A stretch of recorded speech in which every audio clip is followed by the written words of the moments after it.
எல்லாரும் எப்படி இருக்கிறீங்க? எல்லாரும் நல்ல சுகமாக இருக்கிறீங்கன்னு நினைக்கிறேன். எல்லாரும் இந்த வீடியோ பார்த்து நீங்கள் என்ஜாய் பண்ணுறீங்களா? நான் செய்கிற ஒவ்வொரு ரெசிப்பியும் நீங்கள் வீட்டில் செய்து பார்க்குறீங்களா? எனக்கு கட்டாயம் கமெண்ட்டில் சொல்லுங்கள். இன்றைக்கு பார்த்தீங்கன்னா ஃப்ரெண்ட்ஸ், இப்போ வந்து நியூ இயர் வரப்போகுது, கிறிஸ்மஸ் வரப்போகுது. இப்போ அந்த நியூ இயர் கிறிஸ்மஸுக்கு நீங்கள் வீட்டில் என்ன வித்தியாசமான இனிப்பு பலகாரங்கள் எல்லாம் யோசிச்சு கொண்டிருப்பீங்க. நான் இன்றைக்கு ஒரு ஈஸியான, அதாவது இந்த ஆல்மண்ட் பவுடர், அதாவது இந்த பாதாம் பவுடரை வச்சு ஒரு நல்ல வித்தியாசமான, அவ்வளோத்துக்கு நல்ல சுவையான ஒரு பிஸ்கட் தான் உங்களுக்கு செய்து காட்ட போகிறேன். இது செய்கிறதுக்கு வந்து உங்களுக்கு அவ்வளவு நேரம் எடுக்காது. நீங்கள் நல்ல ஈஸியாக, நல்ல குயிக்காக, அதாவது நல்ல விரைவாக செய்யக்கூடிய ஒரு பிஸ்கட் தான் இது. வந்து இத்தாலியில் சிசிலி என்ற இடத்துல வந்து இது சரியான, இது வந்து பிரபலமான ஒரு பிஸ்கட். நீங்கள் அங்கே போனீங்கன்னா எல்லா கடைகளையும் இது பண்ணி நீங்கள் சாப்பிடலாம். இன்றைக்கு வந்து நான் உங்களுக்கு செய்து காட்ட போகிறது நல்ல சூப்பரான வித்தியாசமான பாதாம் பவுடரை வச்சு ஒரு சுவையான பிஸ்கட் தான் செய்து காட்ட போகிறேன். சரி, இப்போ நாங்கள் நிறைய கழிச்சு கொண்டு இருந்தால் டைம் போயிடும். சீக்கிரம் வாங்க. இப்போ அந்த பிஸ்கட் செய்கிறதுக்கு என்னென்ன பொருட்கள் தேவை என்று சொல்லி நான் இப்போ உங்களுக்கு காட்டுறேன். சரி, இப்போ பார்த்தீங்கன்னு சொன்னால் நான் இப்போ இந்த பிஸ்கட் செய்கிறதுக்கு என்னென்ன பொருள் தேவை என்று சொல்லி முதல்ல நான் உங்களுக்கு சொல்கிறேன். இது வந்து பாதாம் பவுடர். இந்த பாதாம் பவுடர் வந்து நான் 200 கிராம் எடுத்திருக்கிறேன். அதுக்கு பிறகு பார்த்தீங்கன்னால் சீனி வந்து 50 கிராம், 2 முட்டை. அதுக்கு பிறகு பார்த்தீங்கன்னா இந்த டெக்கரேஷன் பண்ணுறதுக்கு இது வந்து இந்த பழங்களை வந்து சுகர் சிரப்பில் போட்டு விற்பினேன். அதில் நான் வந்து இன்றைக்கி செரி பழம் எடுத்திருக்கிறேன். அதுக்கு பிறகு கொஞ்சம் பாதாம், அவ்வளோதான். உங்களுக்கு தோலோட வைக்க விருப்பம் இல்லாட்டி நீங்கள் தோல் நீக்கிய பாதாமும் நீங்கள் பாவிச்சு கொள்ளலாம். அதுக்கு பிறகு வாசனைக்கு கொஞ்சம் வெனிலா. இவ்வளோதான் நான் இப்போ செய்ய போகிறேன் இந்த பாதாம் பிஸ்கட்டுக்கு தேவையான பொருட்கள். இப்போ அடுத்ததாக இந்த பொருட்களை எப்படி நாங்கள் கலந்து இந்த பிஸ்கட்டை ரெடி பண்ணுறேன்னு சொல்லி பார்ப்போம். இப்போ வந்து நான் இந்த பொருட்களை ஒவ்வொன்றா நான் கலக்க போகிறேன். முதல்ல வந்து நான் என்ன செய்ய போகிறேன்னா, முட்டை எடுத்துருக்கிறேன். முட்டை வந்து மஞ்சக்கரு எங்களுக்கு தேவையில்லை, தனியாக வெள்ளைக்கரு மட்டும் பாவிச்சு தான் நான் இந்த பிஸ்கட் செய்ய போகிறேன். அதனால் நான் முதல்ல இந்த 2 முட்டையிலையும் இருக்கிற வெள்ளைக்கருவை நான் இந்த பாத்திரத்தில் பிரித்து எடுக்க போகிறேன்.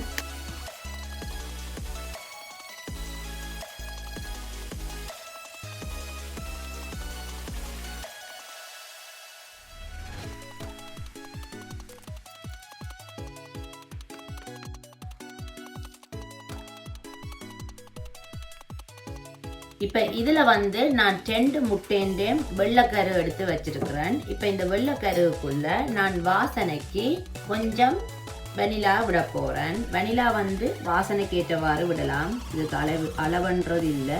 நான் ஒரு கொஞ்சம் வெனிலா இதுக்குள்ளே விடுறேன். இப்போ முட்டை வெள்ளைக்கருக்குள்ளே நான் வெனிலா விட்டுருக்கிறேன். இப்போ இதை நான் நல்ல நுர வார அளவுக்கு நல்லா அடிக்க போகிறேன்.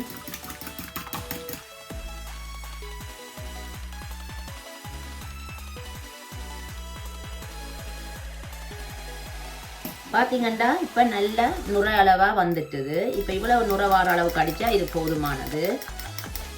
இப்போ இந்த அடித்த வெள்ளைக்கருவுக்குள்ளே நான் இந்த எடுத்து வச்சிருக்கிற இந்த 200 கிராம் பாதாம் பவுடர், இந்த 200 கிராம் பாதாம் பவுடரை இதுக்குள்ளே போட போகிறேன். அதோட இந்த 50 கிராம் சீனியையும் இதோட போட போகிறேன். இப்போ நான் 200 கிராம் பாதாம் பவுடரும் 50 கிராம் சீனியையும் போட்டுட்டேன். இப்போ கைவிடாமல் இதை நாங்கள் நல்லா குயிக்காக கலந்து விடணும். இந்த பிஸ்கட் வந்து அவ்வளோ ஒரு சூப்பரான சுவையாக இருக்கும். நீங்கள் கட்டாயம் இதை வீட்டில் செய்து பாருங்கள். செய்து பார்த்துட்டு எனக்கு நீங்கள் எப்படி வந்தேன்னு கட்டாயம் சொல்லணும். இப்போ கைவிடாமல் இதை நான் நல்லா கிளறிட்டேன். இப்போ அடுத்ததாக நான் என்ன செய்ய போகிறேன்னு சொன்னால், இதை நான் கையால் நல்லா ஒருக்கா குழைச்செடுக்க போகிறேன். இது நாங்கள் கையால் குழைக்கும் போது இந்த பாதாம் பவுடரில் இருக்கிற எண்ணெய் வந்து வெளியே வர தொடங்கும். இப்போ கையை நல்லா சுத்தமாக கழுவிட்டு இப்போ இதை நான் கையால் நல்லா குழைக்க போகிறேன். நீங்கள் இதை கையால் குழைக்கும் போது பாருங்கள், இந்த பாதாமிலிருந்து எண்ணெய் வெளியே வரும், பிரியும். அதாவது இப்படி பிணையும் போது இந்த எண்ணெய் பிரிஞ்சு வரும்.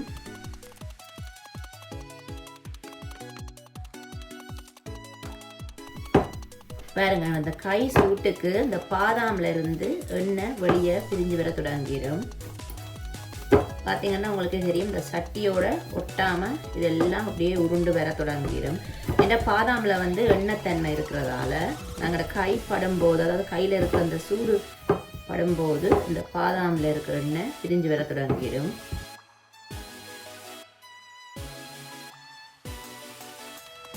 பாருங்கள். இப்போ நல்லா இது குழச்செடுத்தாச்சு. இப்போ அடுத்ததாக நாங்கள் இதை என்ன செய்ய போகிறோம்னு சொல்லி நான் உங்களுக்கு காட்டுறேன். இப்போ இந்த கலவையை பார்த்தீங்கன்னா நான் நல்ல வடிவாக குழச்செடுத்துட்டேன். இப்போ அடுத்ததாக இதை நான் ஒரு ஆயில் பேப்பரில் எடுத்து இதை ஒரு 15 நிமிஷம் நான் ஃப்ரிட்ஜில் வைக்க போகிறேன்.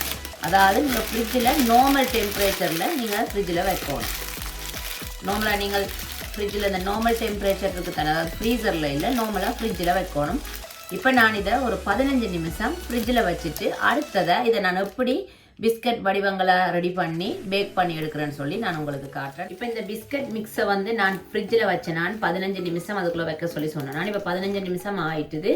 இப்போ அடுத்ததாக இந்த மிக்ஸை வந்து நான் எப்படி பிஸ்கட் டிசைனாக செய்து நான் அதை பேக் பண்ணி எடுக்க போகிறேன்னு சொல்லி இப்போ நான் உங்களுக்கு காட்டுறேன். முதல்ல வந்து நீங்கள் எப்போவுமே இந்த பிஸ்கட் பேக் பண்ணுறதுக்கு, அதாவது இப்போ இந்த பிஸ்கட்டை ரெடி பண்ணுறதுக்கு ஒரு 10 நிமிஷத்துக்கு முதல்ல நீங்கள் ப்ரீ ஹீட் பண்ண விடுங்க ஓவனை. அப்போ உங்களுக்கு அது வந்து நீங்கள் ப்ரீ ஹீட்டாக இருக்கும்போதே நீங்கள் இந்த பிஸ்கட் செஞ்ச உடனே நீங்கள் ஓவனில் வச்சு அதை வேக விடுறதுக்கு கொஞ்சம் சுலபமாக இருக்கும். இப்போ வாங்க இந்த மிக்ஸில் வந்து அப்படி நாங்கள் பிஸ்கட் வடிவங்களை ரெடி பண்ணுறேன்னு சொல்லி நான் இப்போ உங்களுக்கு காட்டுறேன். நான் ஏற்கனவே உங்களுக்கு காட்டினான் இந்த பாதாம் பருப்பு எடுத்திருக்கிறேன். அடுத்ததாக இந்த செரி பழம் எடுத்திருக்கிறேன். அதோட பார்த்தீங்களா நான் கொஞ்சம் சீனியும் எடுத்திருக்கிறேன். இது சும்மா கோட்டிங் பண்ணுறதுக்கு தான். இப்போ நான் இதை எப்படி நான் இதில் பிஸ்கட்டுக்கு நான் பாவிக்க போகிறேன்னு சொல்லி உங்களுக்கு காட்டுறேன். முதல்ல வந்து நாங்கள் இந்த ஃப்ரிட்ஜில் வச்ச இந்த பிஸ்கட் கலவையை நாங்கள் ஒரு உருண்டை வடிவதுக்கு எடுக்க போகிறேன். மெல்லமாக பொறுமையாக இதை நீங்கள் எப்படி உருட்டி ஒரு அளவான சைஸுக்கு இதை நீங்கள் உருட்டணும். பொறுமையாக தான் இதை செய்யணும். இப்போ நான் இதை வந்து ஃப்ரிட்ஜில் ஒரு 15 நிமிஷம் வச்சதுனால தான் இது வந்து இந்த உதிராமல் எங்களுக்கு நல்ல செட் ஆகி வந்திருக்கு, உருட்டக்கூடிய மாதிரி. உங்களுக்கு என்ன அளவில் பிஸ்கட் வேணுமோ நீங்கள் அந்த அளவுக்கு எடுத்துக்கொள்ளலாம். நான் இப்போ உங்களுக்கு காட்டுறேன்.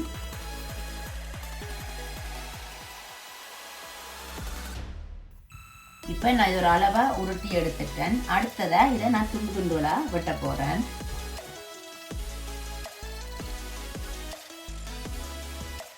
நான் சொன்ன மாதிரி உங்களுக்கு என்ன அளவில் பிஸ்கட் வேணுமோ நீங்கள் செஞ்சு கொள்ளலாம். இப்போ ஒரு துண்டு எடுத்து இப்போ நான் இதை நல்லா உருட்டி விட போகிறேன். அவ்வளோதான். எந்த வடிவமைப்புக்கு உங்களுக்கு வேணுமோ நீங்கள் செய்யலாம். இப்போ நான் இந்த உருட்டின இந்த உருண்டையை வந்து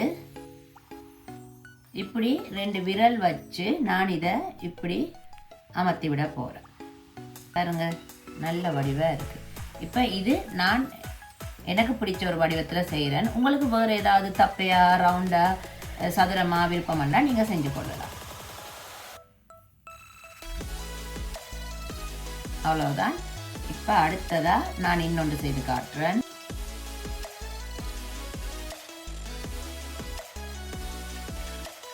இப்போ வந்து நீங்கள் அந்த சுகர் எடுத்து அதாவது அந்த சீனியில் என்ன செய்வது, சீனியில் இதை லைட்டாக ஒரு கோட்டிங் பண்ணலாம். உங்களுக்கு பிடிக்கல, நிறைய இனிப்பு விருப்பம் இல்லாட்டி நீங்கள் பண்ண தேவையில்லை.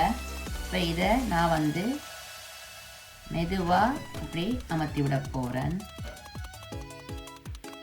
இப்போ அடுத்தது நான் இந்த வடிவில் செய்திருக்கிறேன். இப்போ நான் ஒரு அழகுக்காண்டி ஒரு பாதாம் இதில் வைக்க போகிறேன். பாருங்க, நல்ல வடிவாக இருக்குது.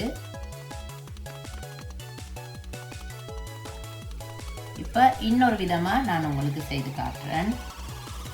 இப்படியே நல்ல வடிவாக இதை உருட்டிட்டு இப்போ நீங்கள் கையில் வச்சு இப்படி மெதுவாக இதை அமர்த்தி விடலாம்.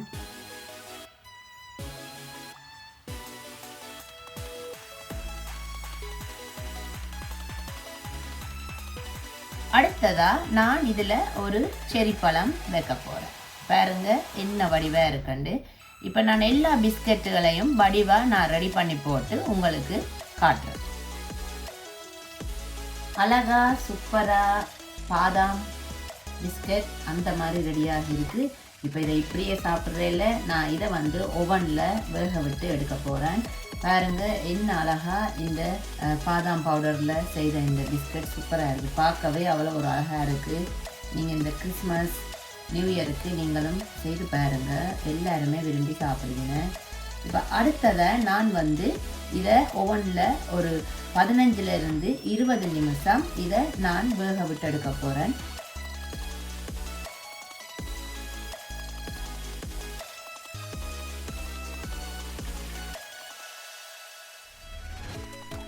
பாருங்க சும்மா சூப்பராக இந்த பாதாம் பிஸ்கட் நான் ரெடி பண்ணிட்டேன். இப்போ அடுத்ததாக இதை நான் ஓவனில் வேக வச்சுட்டு எப்படி வந்திருக்கேன்னு சொல்லி உங்களுக்கு காட்டுறேன். அது வரைக்கும் நீங்கள் என்ன செய்யணும், வெயிட் பண்ணுங்கள். நான் ஓவனில் வேக வச்சுட்டு கொண்டு வரேன். சும்மா சூப்பரான பாதாம் பிஸ்கட் ரெடி ஆகிட்டு இன்றைக்கி நான் செய்து காட்டின இந்த பாதாம் பிஸ்கட் அவ்வளோ ஒரு ஈஸியான ஒரு முறை தான். நிறைய பொருட்களே தேவையில்லை. நீங்கள் நினைச்சோன்னே நல்ல ஈஸியாக சுலபமாக செய்யக்கூடிய ஒரு பிஸ்கட் தான் இன்றைக்கி நான் செய்து காட்டியிருக்கிறேன். இதை நீங்கள் கட்டாயம் கிறிஸ்மஸ் நியூ இயருக்கு செய்து பாருங்க. உன்னைக்கு நிறைய பேர் இதை விரும்பி சாப்பிடுவீங்க. சரியான ஒரு நல்ல ஒரு சுவையாக இருக்கும். நல்லது, நீங்களும் செய்கிறது இது சரியான சுலபமாயும் இருக்கும். வேறு என்ன ஃப்ரெண்ட்ஸ், இன்றைக்கி நான் செய்து காட்டின இந்த பாதாம் பிஸ்கட் உங்களுக்கு பிடிச்சிருந்தா என்ன செய்யணும், குடுகுடுண்டு போயிட்டு நீங்களும் தேவையான பொருட்களை வேண்டி வீட்டில் செய்து பார்த்துட்டு அதுக்கு பிறகு மறக்காமல் எப்படி வந்தேன்னு சொல்லி எனக்கு கமெண்ட்டில் சொல்லணும். பாருங்கள் இந்த பாதாம் பிஸ்கட் எவ்வளோ ஒரு சூப்பராக இருக்குது பாருங்கள். அவ்வளோ ஒரு சூப்பராக இருக்குது. சாப்பிட்டாலும் நல்ல டேஸ்ட்டாக இருக்கும். ஏன்னா இந்த பாதாம்ட சுவை அவ்வளோ ஒரு சூப்பராக இருக்கும். வேறு என்ன ஃப்ரெண்ட்ஸ், நான் உண்மைக்குமே உங்களுக்கு ரொம்ப ரொம்ப நன்றி சொல்லணும். ஏன்னு சொன்னால் இந்த வீடியோவை பார்த்து பிடிச்சிருந்து நீங்கள் எனக்கு சப்ஸ்கிரைப் பண்ணியிருக்கிறீங்க. சப்ஸ்கிரைப் பண்ண எல்லாருக்குமே ரொம்ப ரொம்ப நன்றி. அதே மாதிரி நிறைய பேர் லைக் அண்ட் கமெண்ட்ஸும் பண்ணியிருக்கிறீங்க. அதுக்கும் ரொம்ப ரொம்ப நன்றி. இதே மாதிரி தொடர்ந்து இந்த வீடியோவுக்கு நீங்கள் சப்போர்ட் பண்ணுங்கள். உங்களுக்கு பிடிச்சிருந்தா ஷேர் பண்ணுங்கள். அதாவது உங்களுக்கு தெரிஞ்ச வரைக்கும் நீங்கள் ஷேர் பண்ணுங்கள். இதே மாதிரி நான் வித்தியாசமாக நல்ல சுலபமாக செய்யக்கூடிய ஒவ்வொரு விதமான ரெசிபிகளும் நான் தொடர்ந்து போட்டுக்கொண்டே வருவேன். நீங்கள் கட்டாயம் இதை இந்த நியூ இயருக்கும் கிறிஸ்மஸுக்கும் செய்து பார்த்துட்டு எனக்கு எப்படி வந்தேன்னு சொல்லுங்கள். இதே மாதிரி நான் இன்னொரு வித்தியாசமான வீடியோவில் நான் உங்களை சந்திக்கிறேன். அது வரைக்கும் பாய்.